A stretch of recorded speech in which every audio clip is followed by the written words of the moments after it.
What's up? Have a question from Nuclear Alf. He says, hey Jacob, I really like your disposability. I think he means availability. Maybe that word works as well. You're great.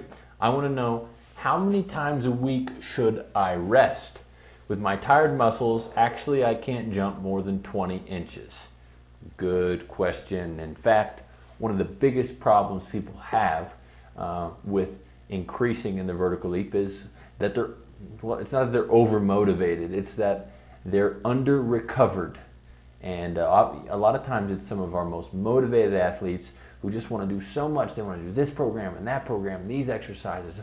What about this? They want to do all these things. And what happens is something that's called overtraining. But I think it's much better referred to as under recovered, because it's the recovery, it's the lack of recovery that leads to the breakdown of muscles. And first of all, let me recommend that you go to the blog post just below here, because it has some visual displays that are going to help you understand the process. But let me help you understand right now what happens. When you work out at the gym, your muscles are broken down and your performance is actually dropped. So, at the end of your workout, you can't jump as high as a lot of times you could at the middle or during your workout. It's because your muscles are beginning to break down. Now, as your muscles break down, your body sends a response, and this is called a super compensatory response. And it's telling your body, hey, we're doing some hard work. We need to be ready for this. We need to be prepared for this, and they build up your muscles. And in order to do that, there's a recovery process that takes place.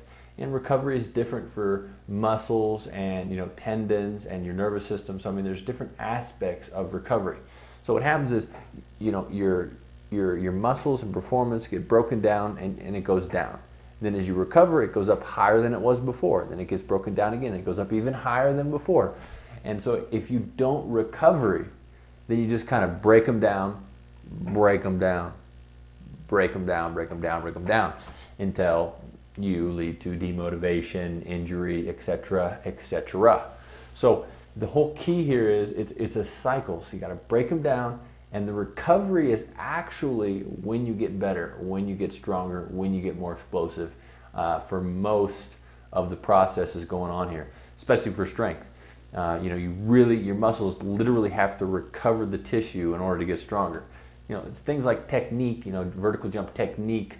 There's not so much of a recovery process, but for your nervous system, for your muscles and things like that, you do need to get recovered. So anyways, this leads to your question, which is, how often should I rest?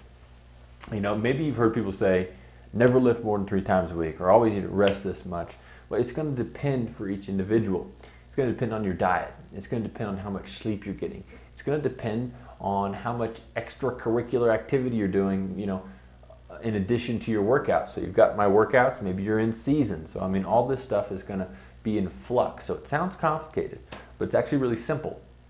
The trick is to track something for your strength, and then track something for your explosiveness. The more you can track, the easier it is to know when you need to rest. So let's say, for example, you're tracking your squat and you're tracking your vertical leap, and you're doing it pretty regularly, almost daily. So you're seeing how high you're jumping almost daily, and every time you go into the gym, you're seeing how much you're squatting. Now let's say your squat goes down. Let's say usually you squat 300 pounds 5 times. Let's say one week you go in and you can only squat 260 pounds. I know that's a big difference. So you can only squat 260 pounds, and you say, oh, well, and then a few days later, you can still only squat 260 pounds. You're not getting any stronger, and you're noticing that your performance is beginning to drop off. You need more recovery.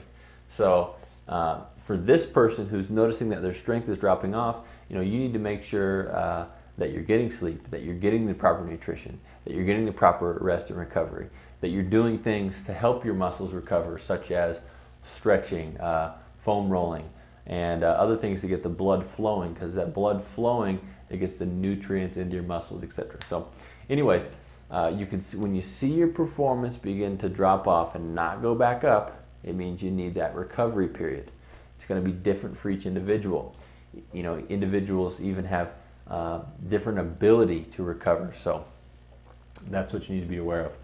The other thing is, like, let's say your strength is fine, let's say you notice that actually your strength's getting better. So you were squatting 300 pounds, now you're squatting 320 pounds, and so that's fine. But you notice that your jump is getting lower, so you're actually jumping not as high, and you feel kind of fatigued.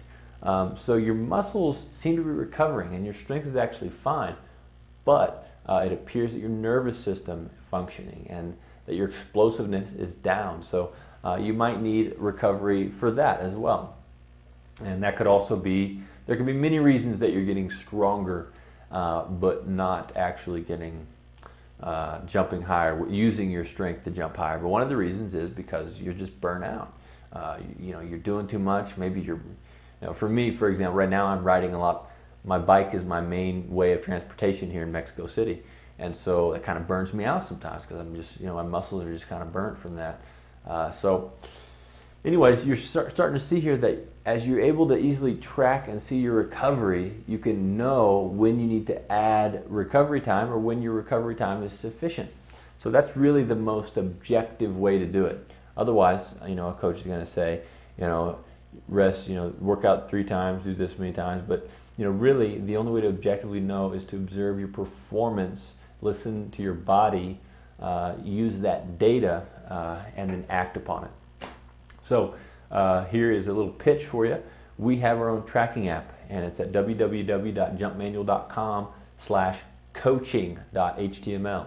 And what we use it for is all the exercises that are in our program, and you can add your own.